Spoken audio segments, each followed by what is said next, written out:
Ahí está. Bueno, me alegro de que estén y también los que están en YouTube conectados también con nosotros.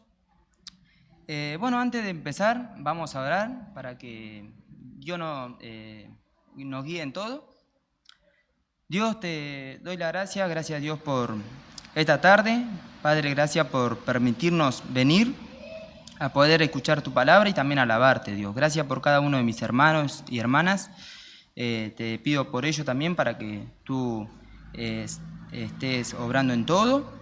Y Padre, te dejamos en tu mano este momento para que pueda ser solo para ti. Agradecido en nombre del Señor Jesús. Amén. Bueno, antes de cantar la primera canción, si en el Salmo 103, versículo 1 y 2, dice: bendice, alma mía, a Jehová, y bendiga todo mi ser su santo nombre. Bendice, alma mía, a Jehová, y no olvides ninguno de sus beneficios. Y sabemos que el gran beneficio que tenemos es el Señor Jesucristo, que nosotros somos pecadores y Dios mismo envió a su Hijo amado a morir por nuestros pecados y podamos acercarnos a Él. Ese es el gran beneficio que Dios nos ha dado. La primera canción que cantamos es Bueno es alabarte.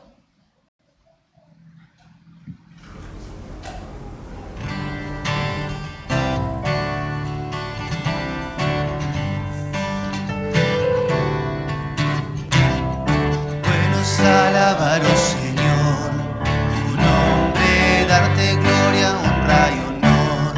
Por siempre bueno es alabarte, Jesús, y gozarme en tu poder. Bueno es alabar, oh Señor, tu nombre, darte gloria, honra y honor. Por siempre bueno es alabarte, Jesús, y gozarme en tu poder, porque grande eres tú, grandes son tus obras, porque grande eres tú, grande es tu amor, grande es tu gloria, porque grande eres tú, grandes son tus obras.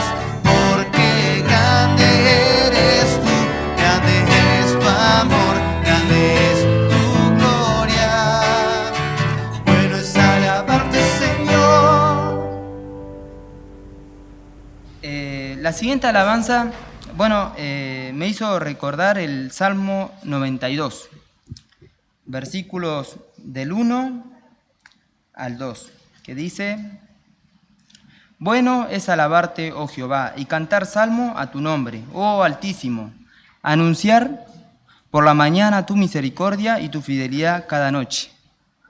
Lo leo otra vez, dice en el Salmo 92, versículo 1 y 2: buenos es alabarte, oh Jehová, y cantar salmo a tu nombre, oh Altísimo, anunciar por la mañana tu misericordia y tu fidelidad cada noche.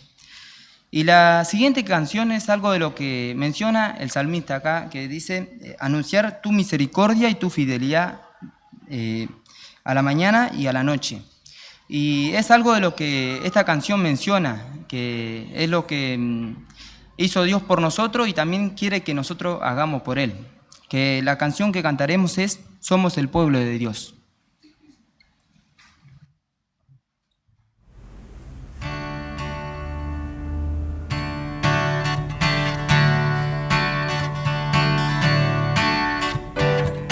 Somos el pueblo de Dios, somos un pueblo especial, llamados para anunciar las virtudes de aquel que nos llamó a su luz. Somos el pueblo de Dios, su sangre nos redimió y su espíritu dio para darnos poder y ser testigos de Él.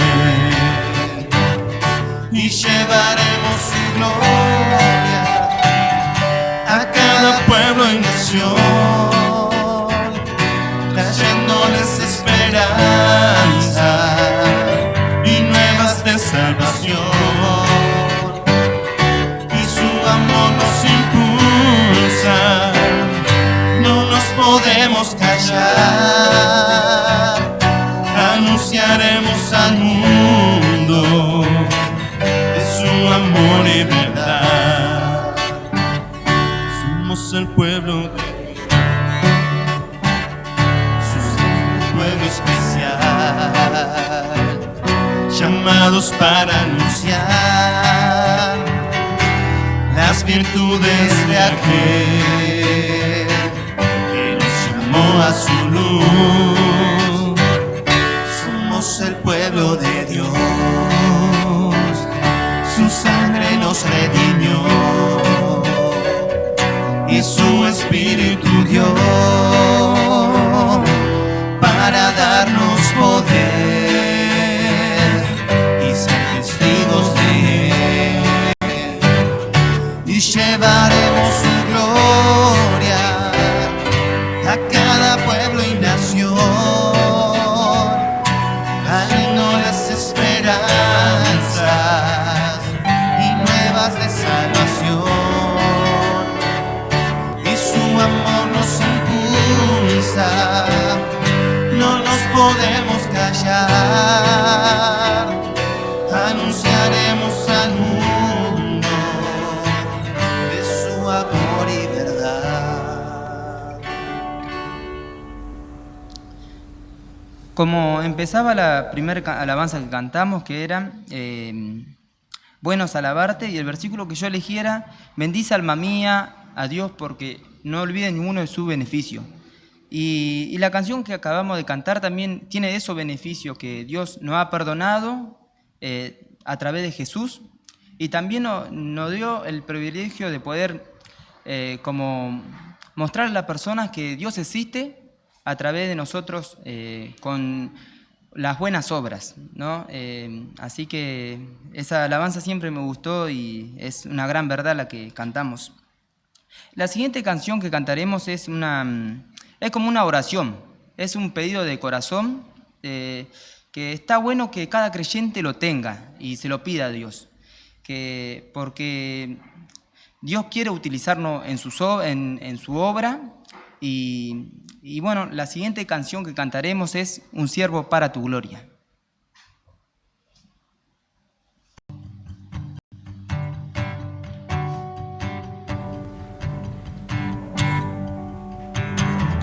Siendo en forma de Dios, Rey de toda la creación, de siervo se vistió,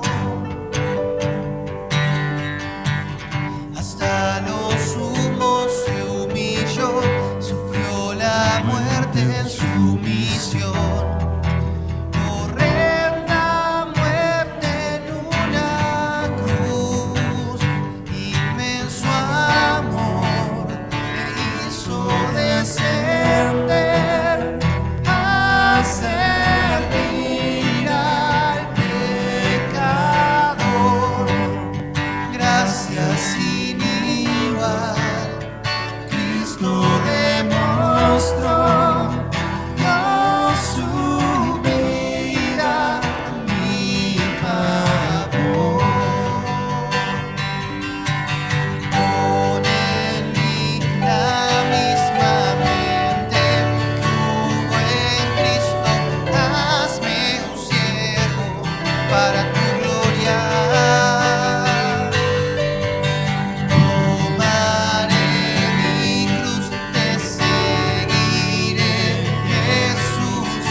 en Cristo, hazme un siervo para tu gloria. Tomaré mi cruz, te seguiré, Jesús, hazme un siervo para tu gloria.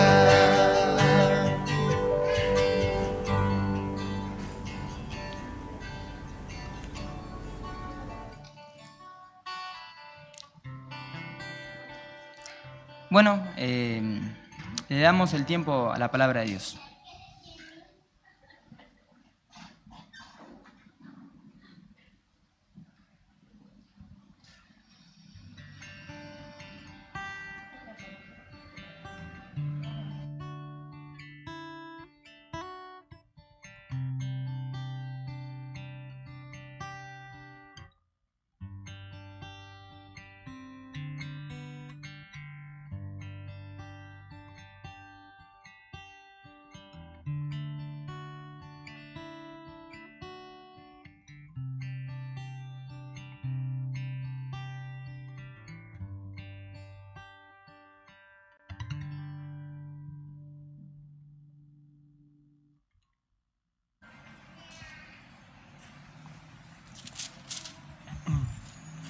Hola, hola, hola, bien.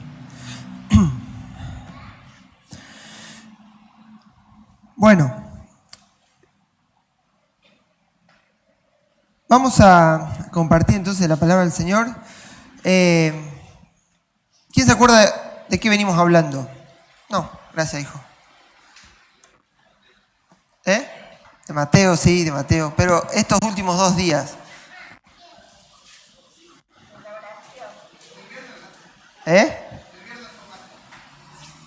El viernes fue Mateo, sí, tienen razón. El miércoles y el domingo anterior. De Elías, muy bien, Lemmy. ¿Cómo es? Exacto. Estamos hablando de Elías. Es cierto, los días intermedios seguimos con Mateo. Pero bueno, nuestro versículo base, ¿se acuerdan cuál era? Santiago 5, 17, ¿sí? Elías oró. Elías era hombre sujeto a pasiones semejantes a las nuestras, pero oró y dice que no llovió por 3 años y 6 meses. Santiago 5, 17 y 18, ¿no? La última frase del 16, la oración eficaz del justo puede mucho. Elías era hombre sujeto a pasiones semejantes a las nuestras y oró con oración. Esa es la frase puntual, ¿no? Para que no lloviese, y no llovió sobre la tierra por 3 años y 6 meses. Y hoy, si Dios quiere, terminamos, pasamos por arriba el 18, y otra vez oró, y el cielo dio lluvia y la tierra produjo su fruto. El 17 es 1 Reyes 17, el 18, versículo 18, corresponde a 1 Reyes 18. Y hoy vamos a terminar el 17 porque hay un detalle más ahí muy importante. Estamos viendo, obviamente que no es un tema que lo hemos agotado, simplemente hay mucho para hablar. De hecho, en cada pasaje podemos de cada frase tomar ejemplos para nuestra vida. Pero consideré hasta acá esta parte, ¿no? Llegamos hasta el 16, ¿no?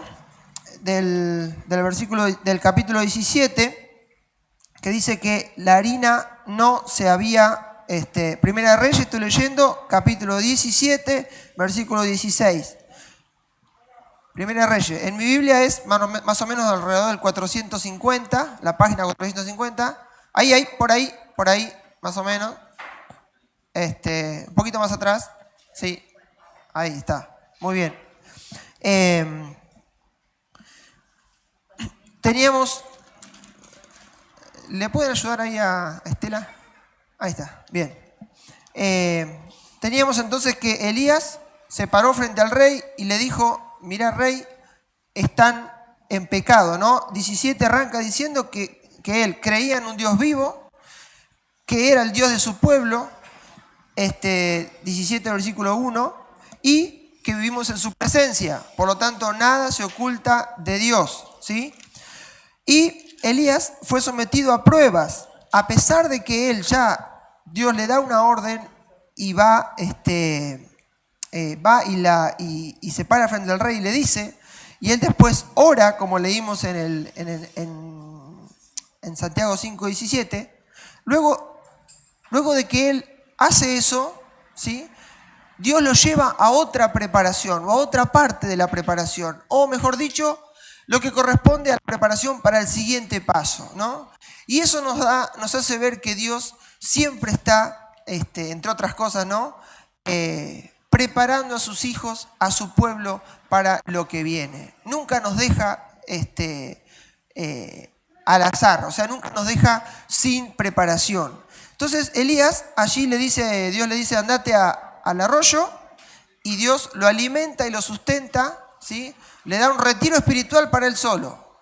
El pueblo estaba sumido en la miseria, en el dolor, en la sequía, porque no tenían grano, porque no tenían animales, porque no tenían nada. De hecho, en un momento dado de la sequía, el rey estaba tan acobardado que le dice a sus secuaces, le dice, vayan por todo el país y recorran a ver dónde hay un poco de agua para que mis animales, dijo, mis animales no se mueran. No importa el pueblo, los míos que no se mueran, ¿no? Y el hijo de Dios, el profeta, estaba allí en su retiro, armado por su papá, alimentado con pan y carne, ¿sí? Es de admirar, ¿no? El Dios que tenemos. El siervo de Dios que tenía que hacer una tarea en un lugar apartado, hasta que Dios dice, bueno, ahora tenés que salir de acá, viene la siguiente prueba. Le dijo, lo manda, ¿se acuerdan? Versículo 8, a Sarepta. Sarepta es refinar. Ahora te voy a refinar, le dice, ¿sí? Lo manda de Querit, de la abundancia, y Dios seca la abundancia, le dice, ahora te voy a mandar con la viuda. Te voy a refinar. Sarepta es refinar. ¿Y a dónde lo va a refinar? En el mismo barro de donde salió Jezabel. Jezabel, la esposa de Acab, era de Sarepta de Sidón. O sea, ahí lo manda Dios a Elías a refinarlo, en Sarepta. Y lo manda con una viuda, y le dice, la viuda te va a sustentar. Cuando llega, la viuda no tiene nada, pobre, ¿sí? Y él tiene que intervenir por provisión divina, obviamente, para que no le falte nada a él y a la familia. Pero Dios lo está usando, lo está refinando. Y así llegamos, un detalle más del 17 al 24, vamos a leer y después vamos a pasar a otro pasaje. Rapidito. Entonces, en el 17, ¿qué pasó? Dice, después de estas cosas, o sea, pasaron unos días, ¿no? Aconteció que cayó enfermo el hijo del ama de casa y la enfermedad fue tan grave que no quedó en él aliento, es decir, se murió. Y ella dijo a Elías, ¿qué tengo yo contigo, varón de Dios? ¿No? Esta es como la prueba final de Elías, ¿sí? Antes, para cerrar esta etapa. Porque él estaba sufriendo allí voluntariamente, o sea, aceptó el reto de Dios de poder dejar que Dios trabaje en él, pero sin duda que había cuestiones que lo hacían sufrir. Entonces, dice la palabra que después que pasaron lo del hambre con la viuda, el hijo se le muere. Y la señora le dice, verso 18, ¿qué tengo yo contigo, varón de Dios? Es decir, ella, ¿qué hace? Se vuelve como en acusación o a reprenderlo a Elías. La realidad es que, ¿qué tenía que ver Elías? Nada, ¿sí? Él particularmente estaba siendo probado por Dios, refinado por Dios, y esta era la prueba final, ¿no? De esta etapa. ¿Por qué digo final? Ya vamos a ver por qué, ¿no? Pero la prueba de la paciencia, la prueba de en la máxima presión, en el momento de máxima presión, cómo reacciono ante una acusación adversa. él no tenía por qué, o sea, no tenía la culpa de que se haya muerto el hijo. ¿Está bien? Él simplemente estaba siendo probado y usado por Dios en ese lugar. Pero miren cómo responde Elías. Dice, perdón, un detalle más de la señora. Dice, ¿has venido a mí para traer a memoria mis iniquidades y para hacer morir a mi hijo? Es decir, aparte de ponerlo en cierto aprieto al varón de Dios, está reconociendo que la luz que él trajo de parte de Dios alumbraba las iniquidades de la mujer. No sabemos qué cosas ha hecho la mujer, pero seguramente por ser de un pueblo gentil habrá adorado ídolos, etc. Pero ella sin duda, al estar frente al profeta y al reconocer que era un varón de Dios, reconoció la luz. Y la luz, hermanos, pone en evidencia el pecado. Cuando usted llega a un lugar y dice soy cristiano, cuando usted frente a una actitud reacciona distinto al mundo, a partir de ahí automáticamente lo van a catalogar, ¿sí? Y automáticamente van a mirar con distintos ojos nuestra manera de ser, nuestras actitudes, etc. Es correcto, porque a partir de ahí usted tiene la entrada abierta a poder hablar de Cristo en cualquier circunstancia, ¿sí? A partir de ese momento está llevando al Señor en alto y está poniendo al Señor delante de lo que usted es y de lo que usted hace. La cuestión es que la señora le dice, se ponen en evidencia mis actitudes. Y miren lo que dice el profeta, dice, dame acá tu hijo. Esta frase es preciosa, porque esta es la reacción que nace del corazón de Elías. Elías entiende el sufrimiento de la señora, no entiende por qué Dios permite esto, eso sí, ya lo vamos a ver, pero dice, vamos a buscar una solución en Dios. Miren lo que hace. Entonces él lo tomó de su regazo y lo llevó al aposento alto, al aposento donde él estaba, y lo puso sobre su cama. Y clamando a Jehová dijo, Jehová, Dios mío, aún a la viuda en cuya presencia estoy hospedado, has afligido, haciéndole morir su hijo. O sea, él no entiende el problema, pero se lo lleva a Dios. Va y lo presenta en la presencia de Dios. Él se aparta, no le permite a la mujer ver todo lo que él va a hacer, pero sí toma el problema y lo lleva a la presencia de Dios. Y eso también es una enseñanza hermosa para nosotros, ¿no? Llevar nuestros problemas y depositarlos en la presencia de Dios. Bueno, después sucede ahí él ora, Dios le responde, el niño vuelve a la vida, etc. Pero los dos detalles de esta parte eran estos, ¿no? Su reacción ante la acusación adversa era parte de la presión. Él estaba siendo sometido a una prueba, él estaba siendo refinado por Dios, ¿sí? Y reaccionó correctamente. Y miren cómo termina. Versos 23 y 24. Tomando luego Elías al niño, lo trajo del aposento a la casa y lo dio a su madre. Y le dijo Elías, mira, tu hijo vive. Entonces la mujer dijo a Elías, presten atención, ahora conozco que tú eres varón de Dios. Acá le estaba firmando el final con 10, ¿no? Le estaba firmando el final de esta etapa de prueba a Elías con una muy buena nota en la presencia de Dios. Y miren qué más le dice, y que la palabra de Dios es verdad en tu boca. La palabra de Dios siempre es verdad, esté en la boca de quien esté, ¿sí? La palabra de Dios siempre es verdad. Pero lo que la señora quiso decir es que por obedecer él a Dios, tenía otro valor, tenía autoridad, ¿sí? Por ser él obediente a la palabra de Dios, cuando él hablaba, la palabra de Dios pegaba y tenía autoridad porque su vida la obedecía, porque su vida era de ejemplo. Y esto es precioso en la vida de Elías. ¿Qué va a pasar después? Ya tuvimos que fue al rey, le dijo lo que iba a pasar, él fue probado. Verso 18 tiene que ver con el 5:18 que leímos, Elías oró, ¿no? Dice el capítulo 18:1, dice, pasados muchos días. Esta frase es hermosa porque no dice pasaron 3 años y medio, sino que ahí en pasados muchos días está el sufrimiento del pueblo, ¿sí? La prueba, la etapa de prueba de Elías, ¿sí? Pero aparte el día a día de Elías. Esto es interesante. El día a día de alguien, estoy leyendo 1 Reyes 18:1, ¿no? El día a día de alguien que ha superado una etapa de su vida, una etapa de prueba guiada por Dios y se ha mantenido en eso. Y eso es precioso porque nos habla de que la comunión de Elías con Dios no decayó hasta ahora.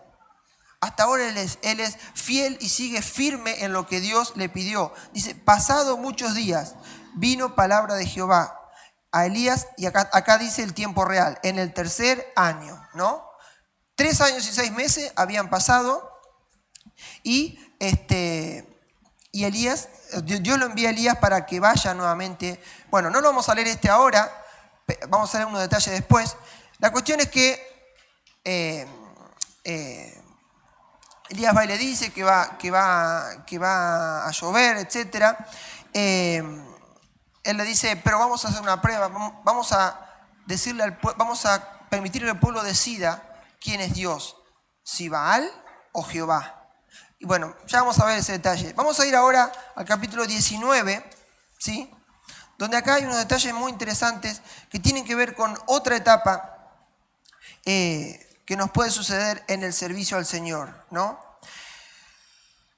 El capítulo 19 arranca ya con todo resuelto, es decir, Elías llamó al pueblo, le reconstruyó el altar que habían derribado, sacrificó los bueyes, descendió fuego del cielo, prendió a los profetas falsos, fue y los mató frente al arroyo, y ahora toda esa noticia es dada, se la cuentan a Jezabel, la esposa de Acab. Acá entra en escena la esposa de Acab. ¿Y qué pasó?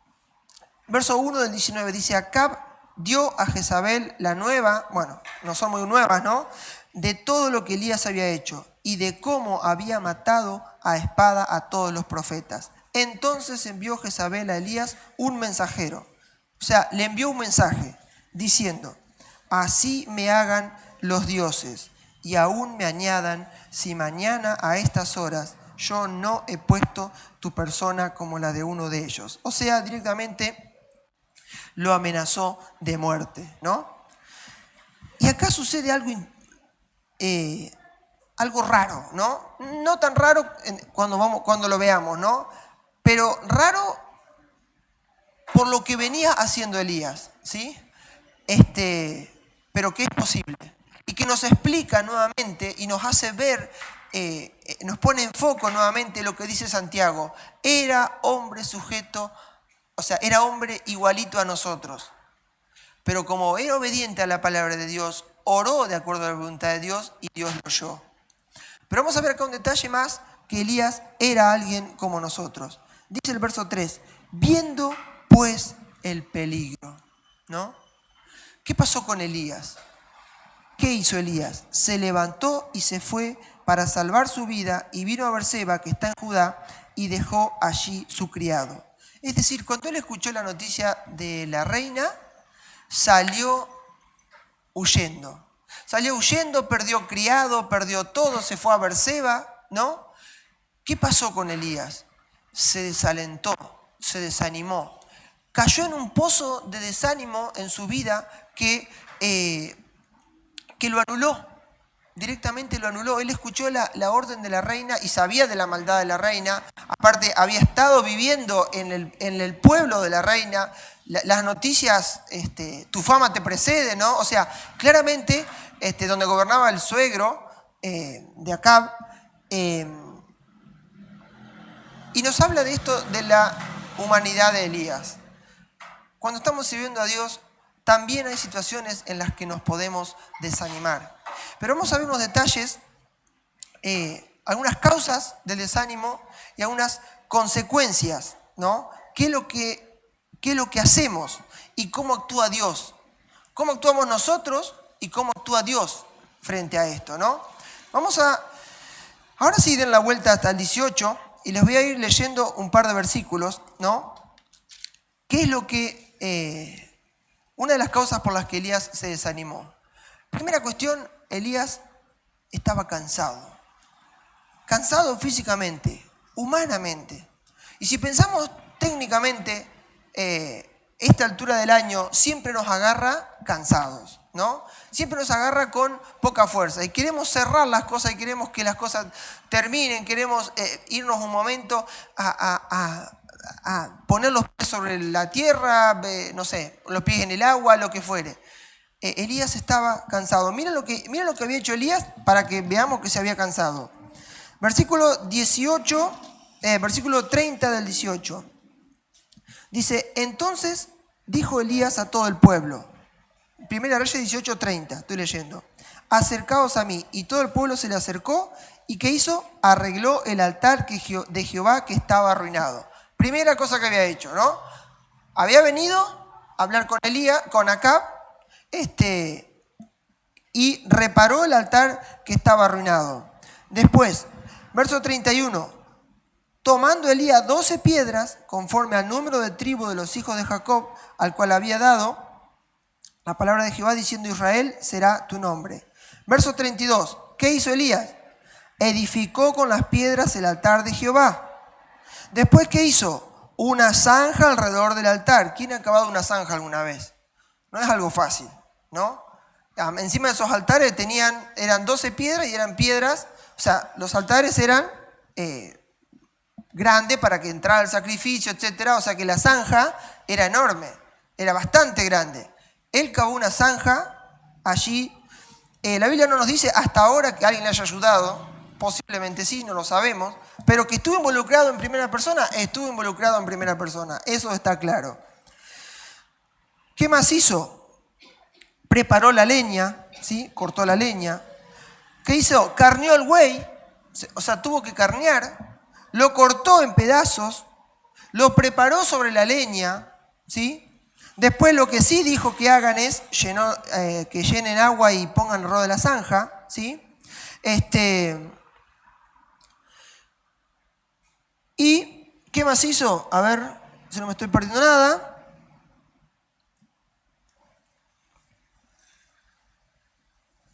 Bueno, después de eso, el verso 40, cuando ya habían hecho el sacrificio y demás, ya en el versículo 39, todo el pueblo ya se dio cuenta quién era Dios, dice el 39, viéndolo todo el pueblo se postraron y dijeron, Jehová es el Dios, Jehová es el Dios.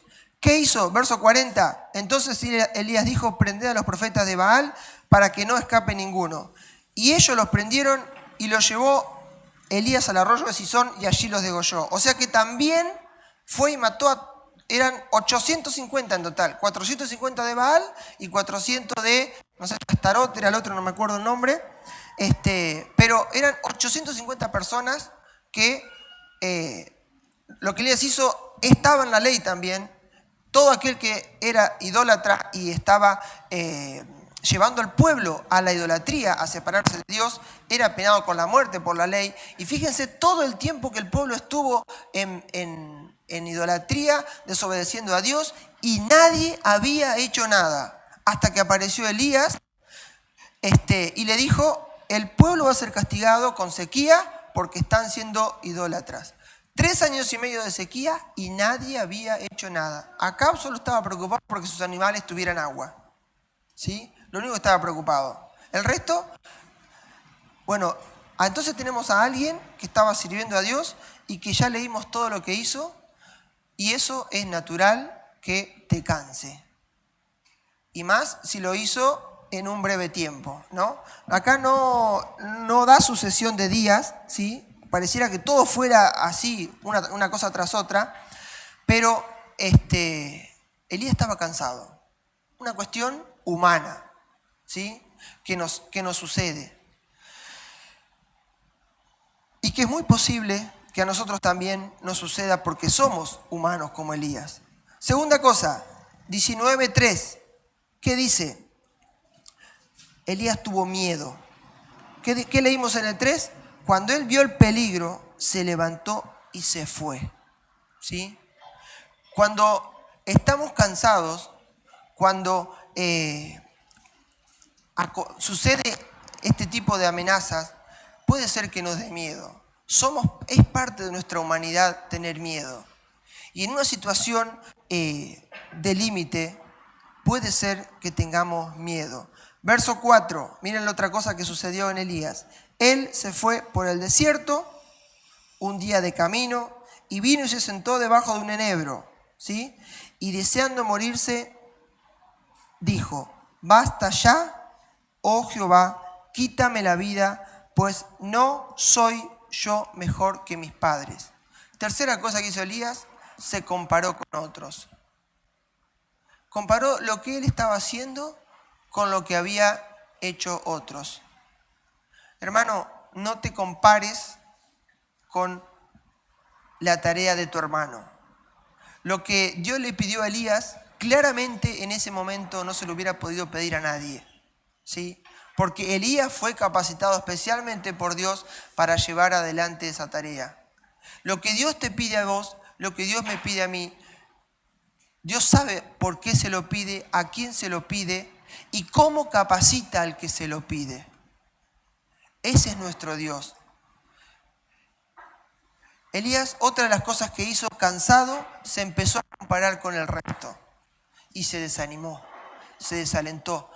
Todo detonó esa situación, ¿no? Cansancio, miedo, ¿sí? Por la amenaza, compararse con otros. Cuarta cosa, injusticia. Imagínense, 3 años y medio el pueblo sumido en hambre, en sequía, en dolor. Elías estaba contribuyendo de esta manera al bien nacional, literalmente, porque era pecado delante de Dios ir a los ídolos, era un pecado nacional y Dios lo había puesto en foco y dijo: se les va a secar todo. El cielo se va a ver como hierro, se va a secar todo, no va a haber rocío, no va a haber grano.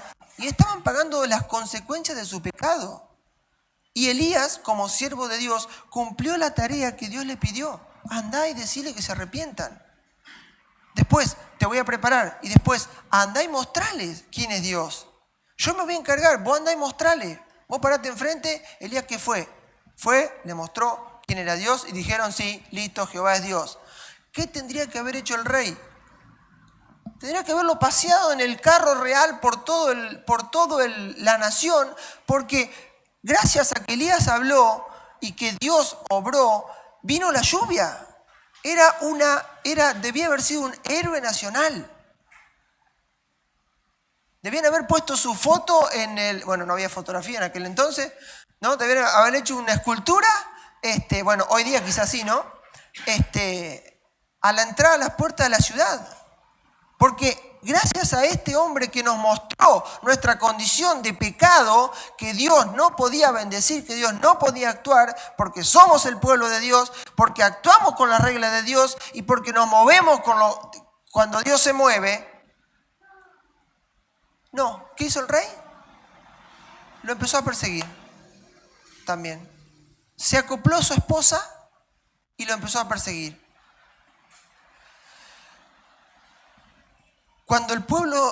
Cuando uno actúa convencido de la voluntad de Dios y hace lo que Dios te pide y el pueblo de Dios no lo ve porque está cegado, también es una causa de desaliento. También es una causa de desánimo. Y el primero que debía haberlo visto, el rey, el que debía haber sido el que retorne el camino a Dios, fue el primero que acusó a Elías. La injusticia también nos desanima.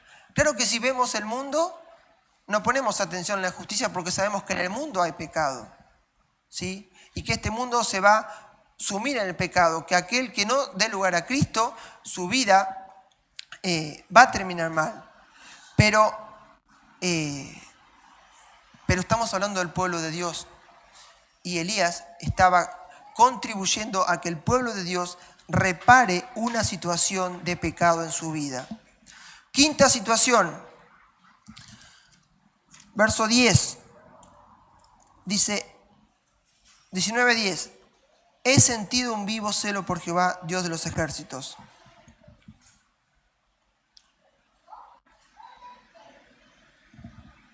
Dios de los ejércitos, porque los hijos de Israel han dejado tu pacto, han derribado tus altares y han matado a espada a tus profetas. Y me buscan para quitarme la vida. Conclusiones apresuradas, decisiones incorrectas. Elías vio todo eso. Hola. Obviamente a esa altura, si desde el rey te empieza a acusar y a decirte, sos un desastre, te vamos a matar, te vamos a destruir, el rey de tu pueblo te empieza a decir eso. Y nadie se para a defenderte. La primera conclusión que sacó es, estoy solo, ¿no? Y él le dice a Dios, solo yo he quedado y procuran quitarme la vida. Que querían quitarle la vida era cierto, pero que estaba solo no era cierto. Cuando estamos cansados, mal, desalentados, desanimados, tendemos a apurarnos con las conclusiones y y tomar decisiones apresuradas. Decisiones que no pasan directamente por la oración. Vamos a Dios por el camino incorrecto, por el camino del desánimo, por el camino de esto hay que cerrarlo a como dé lugar. Y Dios te está diciendo, no te apures, no te apures. ¿Qué consecuencias?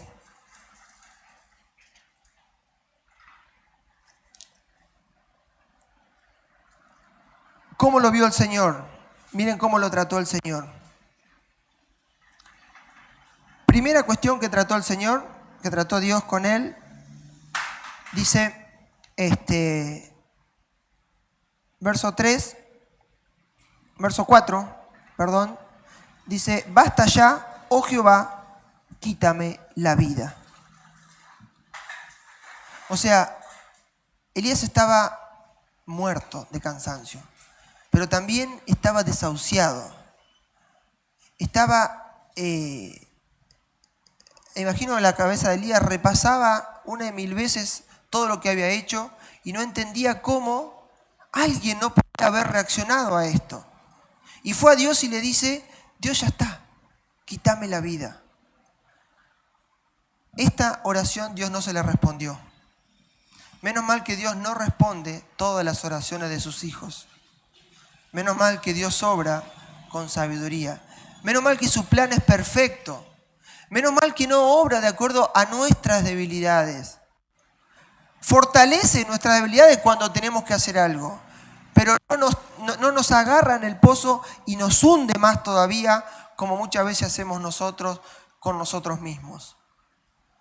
El Señor dijo, no, te voy a quitar la vida. Elías estaba totalmente destruido. Y le dice, Dios, ya está. Ya no hay más posibilidades. Esto se acaba acá. Esto terminó acá.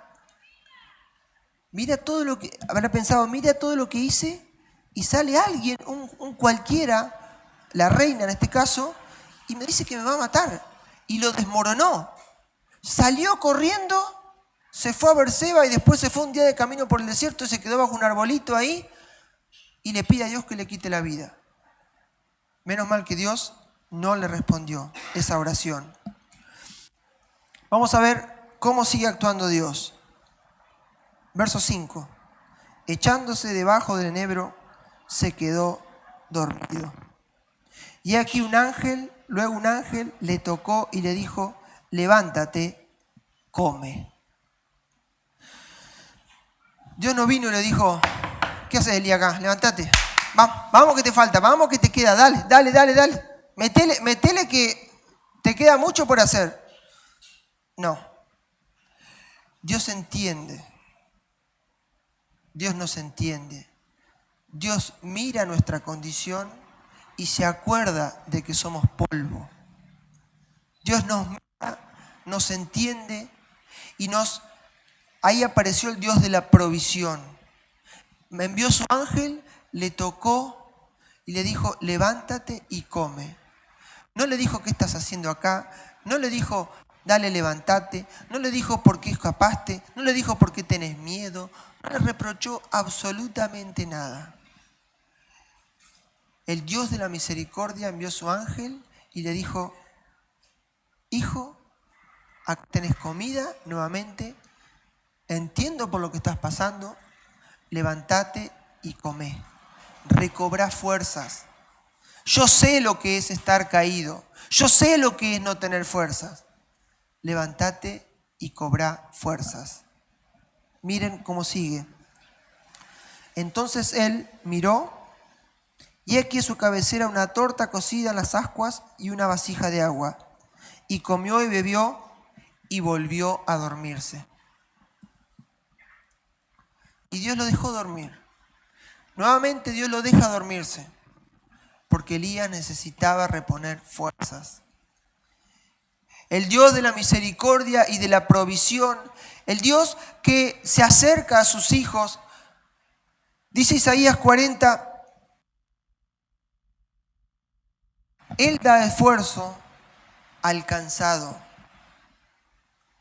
Dios es el que puede dar. ¿Por qué? Porque Él tiene de sobra, porque Él es omnipotente, Él es omnipresente, Él está en todos lados y puede sustentar todo lo que somos. Él da esfuerzos. ¿A quién? Al cansado. Hermanos, si vos estás cansado, si usted está cansado, pídale fuerzas a Dios. Porque Dios le va a dar. Porque Dios a sus hijos los levanta. Cuando estamos en su voluntad, Él nos levanta, nos sostiene. Nadie que está de su lado va a decaer hasta desfallecer. Podés incluso llegar hasta el límite de decir como Elías, Señor, ya está, quítame la vida. Dios va a decir, no, descansá. Cuando descanses, vamos a hablar. Primero descansá. Primero recostate, reponé fuerza. Yo sé lo que hiciste, te estuve mirando, no se me escapa nada. Dios no te reprocha nada. Primero esperó que descanse, porque entendió a su hijo, porque vio a su siervo, porque vio a un siervo que estaba realmente desfallecido. Y dice Isaías, y multiplica la fuerza al que no tiene ninguna. La gracia de Dios es que yo no tenga fuerzas. Él con mi debilidad hace más que con mi fortaleza. ¿Entendemos esto? Entendemos que cuando yo estoy en debilidad, cuando estoy lamiendo el polvo, cuando estoy destruido, Él se deleita en multiplicar mis fuerzas para que sea la gloria de Él. Cuando yo estoy fuerte, cuando yo tengo fortaleza, juventud, etc., a veces me la creo y digo, lo hice yo. Y Dios dice, no lo hiciste vos, lo hiciste con mi fuerza, estás en mi voluntad. Humillate y reconoce que estás en mi voluntad, que estás viviendo de mi gracia. Y es hermoso vivir en la gracia del Señor. Y es hermoso recrearnos en la misericordia y en la gracia de Dios, en la provisión. Él es un Dios que provee, Él es un Dios que está atento a sus hijos y sus oídos al clamor de ellos. Se deleita en multiplicarnos la fuerza cuando no tenemos. Miren lo que sigue haciendo el ángel por orden de Dios. Volvió el ángel, verso 7, por segunda vez le tocó diciendo, levántate y come, porque largo camino te resta. Recién cuando él empezó a recobrar fuerzas, la primera reflexión fue, mirá Elías, no está todo listo. Todavía te queda algo por hacer. No te confíes, no te confíes. Todavía hay tarea para vos. Todavía Dios necesita de tu mano.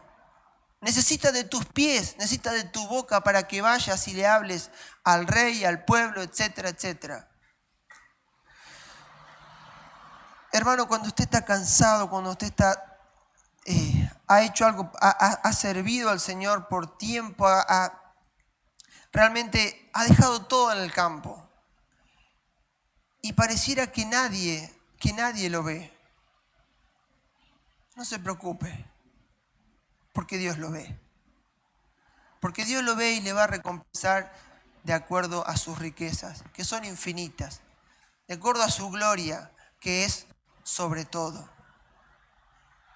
Y lo va a levantar y lo va a poner en el lugar que Él crea conveniente. Pero no nos dejemos desalentar, no caigamos en esos pozos de desánimo. El desánimo de fin de año le llamo yo, ¿no? El momento en el que uno quiere que las cosas cierren y no cierran. A veces no cierran. Y uno las quiere cerrar y le hace fuerza, como dijo uno, ¿no? Estaba predicando el Evangelio y no encontraba un ejemplo bíblico para predicarle, ¿no? Y agarró uno de los pelos ahí, dice, cuando lo contaba, dice, y le hizo un poquito fuerza y entró, dice. O sea, logré predicar el Evangelio, pero no estaba muy convencido, ¿no? Pero a veces hacemos fuerza y queremos que las cosas cierren y no, porque el Señor dice, no, todavía no tiene que cerrar.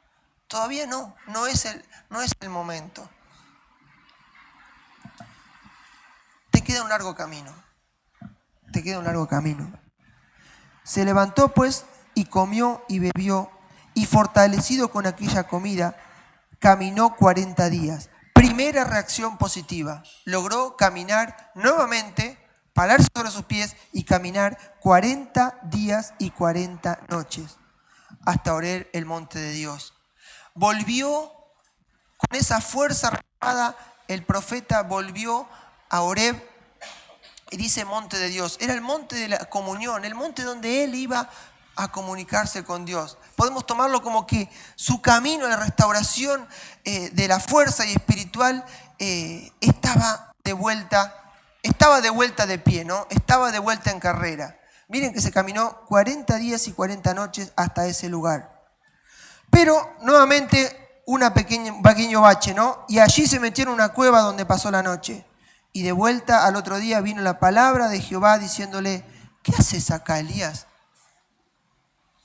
Ahora sí, ahora ya te levanté, ya tenés fuerza, ya entendí, ya te dije que te queda hacer más. ¿Qué haces acá, Elías? Recién acá Dios le dice, ¿qué haces? Pero es ese que haces de un padre amoroso que yo me pregunto y les pregunto, ¿Dios no sabía qué hacía Elías ahí? ¿Dios sabía o no sabía qué hacía Elías ahí? ¿Dios no lo había seguido todo este tiempo? ¿Y por qué le pregunta?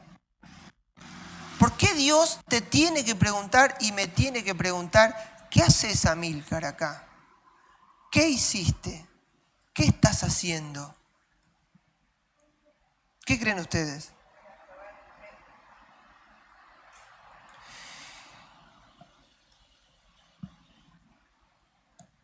Dice 1 Pedro 5:7, echando toda vuestra ansiedad sobre Él, porque Él tiene cuidado de vosotros. Él quiere que que usted eche todas sus cargas frente al Señor. Elías no echó las cargas al Señor. Elías se desanimó, lo sumió el cansancio, el temor, el miedo, y en lugar de ir a Dios a contarle todo como había hecho en otras circunstancias, no. Se mandó a la cueva y si hubiera podido irse abajo de la tierra, se iba abajo de la tierra porque dijo, esto ya no va más. Ahí Dios lo levanta con su cariño, lo pone de pie, lo alimenta, le da otra visión, lo pone en camino nuevamente y ahora sí le dice, Elías, ¿qué haces? ¿Qué dice Elías? Ahora le va a contar, sí, ¿qué hace? Él respondió, he sentido un vivo celo por Jehová, Dios de los ejércitos. Y Dios lo sabía. Dios sabía todo eso. Hermano, Dios sabe lo que pasa en tu corazón. Todo este año. Dios sabe las oraciones que hiciste por tu tarea, por tu ministerio. ministerio, por tu esposa, por tus hermanos. Dios lo sabe. Te vio llorar esas noches cuando derramabas lágrimas porque no entendías por qué pasaba tal o cual cosa. Claro que te vio. Pero ¿por qué te pregunta? ¿Por qué quiere que se lo pongas en sus manos? ¿Por qué quiere que descanses? ¿Por qué quieres que el descanso lo hallemos en Él? Porque Él es el Dios que no se cansa. Yo sí me canso. Él es el que no se fatiga con cansancio. Él es el que tiene un entendimiento superior a todo. Yo soy finito, humano. Como dice Corintio, yo sigo siendo barro. Tenemos este tesoro en vasos de barro.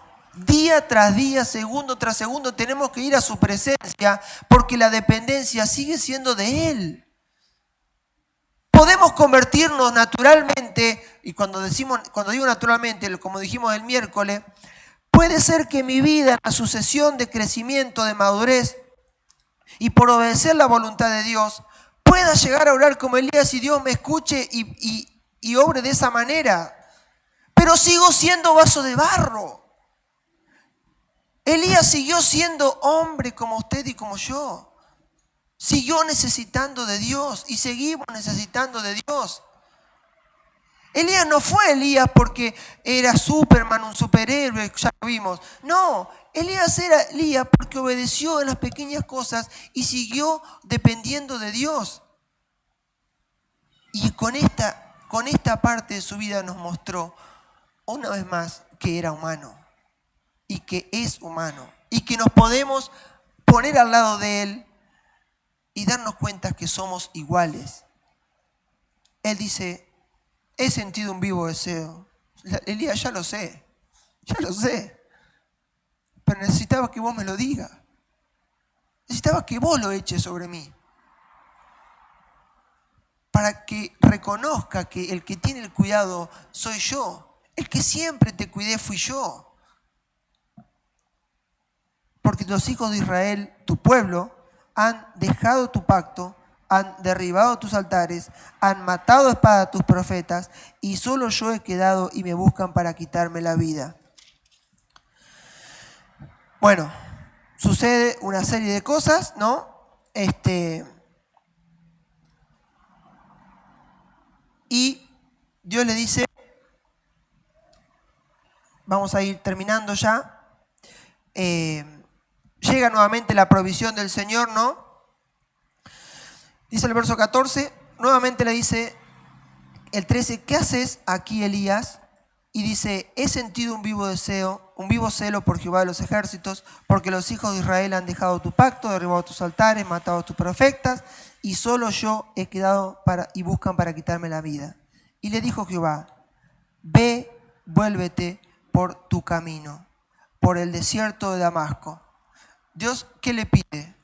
Le dice, las últimas decisiones que tomaste en cansancio, desanimado, desalentado, vas a tener que volver por ese camino, porque esas decisiones hay que retocarlas un poquito.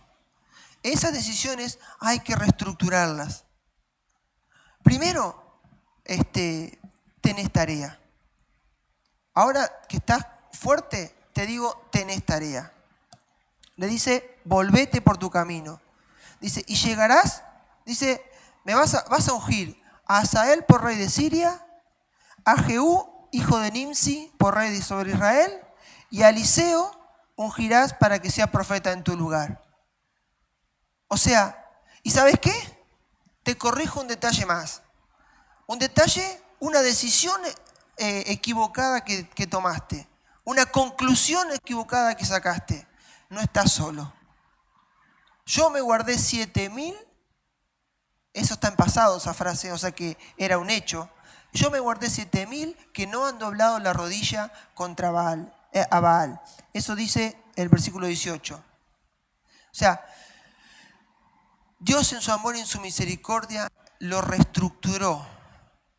Pero lo reestructuró no reprochándole nada. Lo reestructuró dándole provisión, permitiéndole que descanse, levantándolo,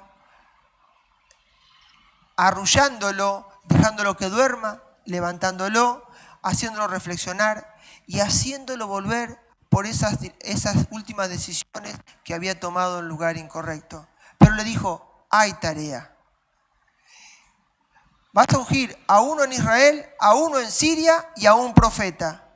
Y hay 7.000, ese va a ser mi ejército para combatir la idolatría. Un sirio, un hebreo, un rey hebreo, un profeta y 7.000 dispuestos a pelear por el nombre de Jehová Dios.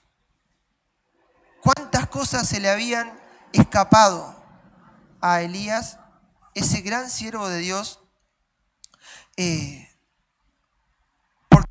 Porque llegó un momento en su vida en el que se desmoronó, se desalentó. El cansancio, el mirar, como vimos, el tener miedo, el compararse con los demás. Cuántas cosas que nos suceden que no nos permiten, que nos estorban muchas veces, ¿no? Cuando estamos sirviendo a nuestro Dios. Pero sin embargo el profeta dice, el apóstol dijo que Elías era igual a nosotros. Y cuando oró con oración, cuando oró en la voluntad de Dios, Dios lo escuchó. Hay muchas enseñanzas más que podríamos seguir sacando, ¿no? Pero resumo así rapidito. Elías creía en un Dios vivo. Elías creía en el Dios de su pueblo. Elías reconocía que Dios es el Dios de su pueblo. Hermano, tienes que reconocer que Dios, todo el tiempo que Dios es el Dios de su pueblo. Y así como me mira a mí, te mira a vos y nos mira a todos. Y Él nos pesa en balance, nos evalúa a todos. Y todo lo que hacemos lo estamos haciendo para Él. Y en tercer lugar, Elías era consciente que vivía en la presencia de Dios. Todo el tiempo. A pesar de que se fue a la cueva y quería quitarse la vida, le pidió a Dios que le quite la vida, él sabía que vivía en la presencia de Dios. Él no quiso huir de Dios por Dios. ¿Se entiende? Él huyó de las circunstancias porque lo superaron. Humanamente lo superaron. Y Dios sabe que las circunstancias muchas veces nos superan.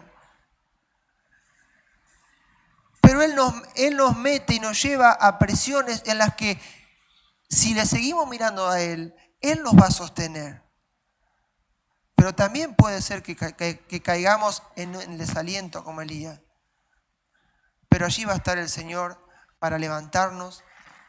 Primero darnos descanso, luego darnos provisión, recrearnos espiritualmente. Vieron que fue progresivo. Primero lo dejó descansar, después le dijo, tarea te falta, y después le dijo, hace esto y esto y esto. Ah, ¿y sabe qué? La frutilla del postre no está solo. Todavía hay un ejército de 7.000 que no doblaron la rodilla. Hermanos, no estamos solos. La tarea es mucha. Sabemos que el Señor viene y eso a veces nos preocupa, porque queremos hacer todo. Hay deseo, hay voluntad, pero tenemos que hacer las cosas de las que Dios nos guía. En la primera etapa Elías fue guiado a la perfección, entendió todas las lecciones y era un number one. Pero una vez que hizo esa gran obra hacia su pueblo y le pasó como Pedro que vio las olas, se desanimó. Y nos puede pasar. Pero ahí está nuestro Dios, para levantarnos, para animarnos, para sacarnos de ese pozo. Y si usted no tiene a Cristo, ni siquiera tiene esta esperanza, quizás le estemos hablando en chino hasta el día de hoy. Sepa que estamos hablando de que Dios obra en la vida de las personas que le dan lugar en su vida. Y ese dar lugar en su vida significa dejar obrar a Jesucristo. Dejar obrar a Jesucristo y su sangre para que nos perdone. Pedir que el Espíritu Santo nos transforme, nos haga nuevas personas. Pedirle perdón por nuestros pecados para que Él pueda tomar nuestra vida de pecado, llevarla al fondo del mar y se olvida por completo de nosotros. Nos hace nuevas personas, nos levanta, nos pone en lugares celestiales, nos da paz, gozo, nos quita la culpa, nos da alegría, esperanza, vida eterna. Todo eso lo hace cuando confiamos en Él. Y obviamente que si llegás a Dios por el camino del desánimo, también hay ánimo, también hay aliento, porque Dios es todo eso y mucho más. Dios es provisión, es misericordia. Dios es el Dios de su pueblo. Dios es el Dios que está vivo. Dios es el Dios que no deja a nadie en la vía. Ese es nuestro Dios. Y en ese hemos confiado muchos de nosotros que estamos acá y te animamos a usted, a vos, que si aún no has confiado en ese Dios y que si has caído en un pozo de desánimo, quizás por pecado, quizás porque Satanás te condujo allí y te das cuenta que estás perdido en un vicio, etc., extendé la mano que Dios la va a tomar. Extendé la mano que Jesucristo está esperando para levantarte, para llevarte a lugares y pararte sobre la roca. Y una vez que estés sobre la roca, tu condición de vida va a cambiar definitivamente y para siempre. De una vez y para siempre. Tu visión, tu perspectiva de la vida, todo absolutamente va a cambiar. Por eso que un poco la idea, hace unos días cuando leía, les comentaba el otro día Santiago,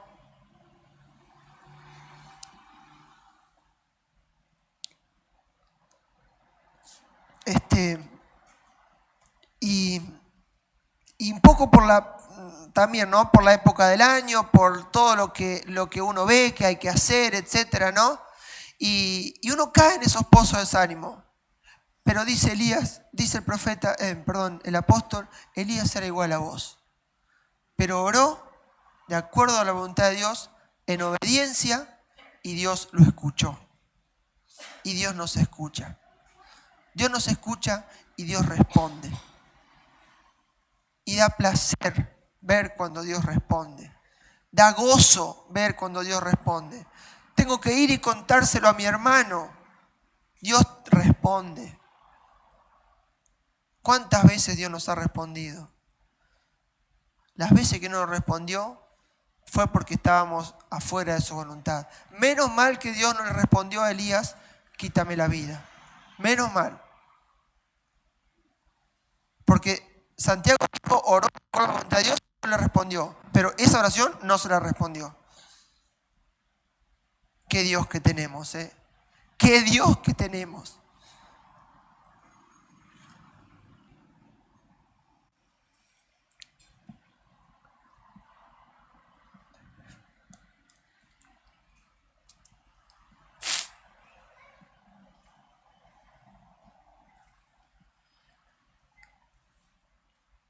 Muchas veces hablamos y oramos y con Darío, ¿no? Y compartimos de la tarea, de todo, ¿no? Y obviamente que sale a la luz, sale muchas veces el pensamiento, ¿no? Elías. Elías era como nosotros. Y Dios lo usó, se desanimó. O sea, todos estamos en la misma condición. Mencioné el versículo de Corintios, ¿no? Que tenemos un gran tesoro, pero está en un vaso de barro. Usted y yo seguimos siendo un vaso de barro. Y cuando te toca ir al médico porque se te descompone algo del vaso de barro, te das cuenta. Te das cuenta y decís, gracias, Señor. Gracias porque hasta ahora me sostuviste. Y te pido que me sanes y pueda seguir dependiendo de ti. Pero muchas veces nos pasa que el vaso de barro se nos descompone.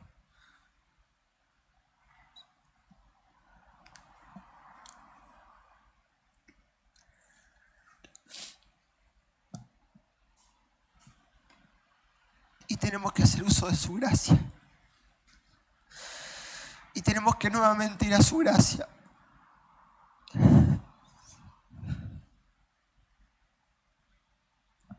Y decir, gracias, Señor. Gracias porque estoy de pie. Gracias porque tú me sostienes. Gracias porque tú me levantas. Gracias porque haces salir tu sol sobre malos y buenos.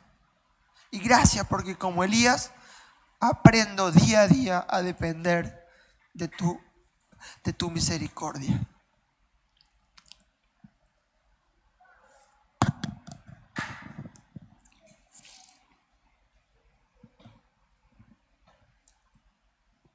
Discúlpame, esto no lo planeé.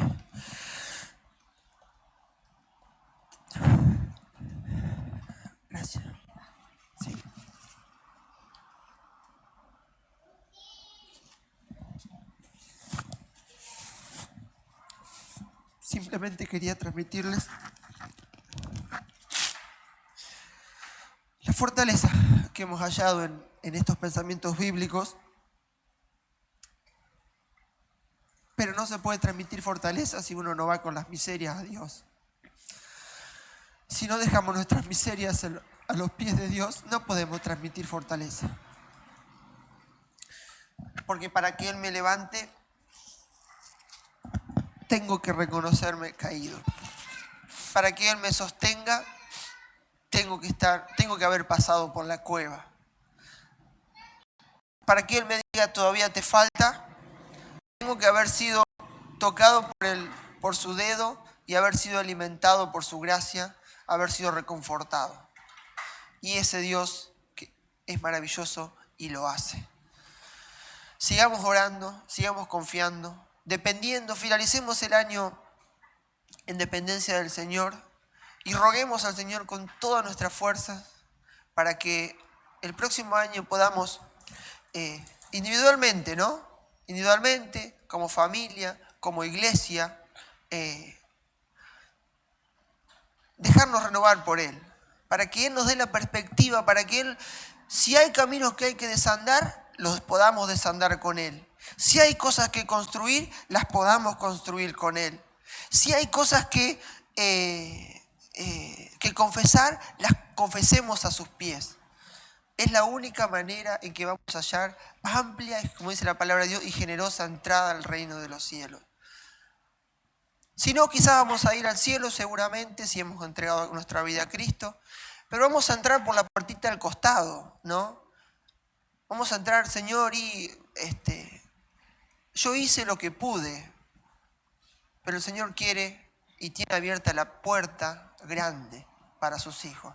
Porque Él pagó el precio por todos nosotros. Él pagó el precio y nos dio a su Hijo, lo más grande que teníamos. No hay otra cosa más grande, ni en esta vida, ni en otra, ni en la eternidad, más que Jesucristo. Creo que vale la pena que nos podamos jugar por Él, ¿no? Creo que vale la pena que nos volquemos a sus pies. Vamos a orar y cerramos. Señor y Padre Celestial, te damos gracias porque tu palabra es preciosa, porque nos anima, nos levanta, nos alienta, porque nos pone de pie, nos sostiene, Señor, y nos va a llevar a tu presencia. Señor, gracias porque has dejado retractado allí, Señor, la vida de este siervo tuyo, que con diferentes pruebas y luchas, Señor, pero tomado de tu mano, Señor, pudo ser un elemento maravilloso y pudo levantar a tu pueblo, Señor. Pudo ser instrumento para levantar a tu pueblo. Gracias, Padre. Úsanos, levántanos. Y también, Señor, si hay alguien que no te conoce y que no te tiene, pueda dar ese paso de gracia hoy. Te lo rogamos todo esto en el nombre bendito de Cristo Jesús. Amén. Deseamos que Dios bendiga a cada uno de ustedes. Podamos tomar estas últimas 2 semanas del año que nos quedan con gracia y con alegría, porque tenemos un Dios maravilloso. No sabemos qué nos depara este mundo, qué nos depara el año, la Argentina, etc. Pero sabemos en esperanza qué nos depara la eternidad, porque en su palabra lo dice. Eso sí sabemos. Por eso tenemos que movernos en lo que sabemos. En lo que no sabemos, no nos preocupemos, porque Dios lo sabe. Lo que sí sabemos es lo que tenemos que preocuparnos. Eso es lo que nos tiene que preocupar. En eso tenemos que andar, porque en eso está el placer de vivir la vida cristiana como Dios desea. Mañana, si Dios quiere, compartimos nuevamente la palabra. Miércoles, si Dios así lo permite. Y bueno, viernes y el próximo domingo. Que Dios les bendiga. Amén.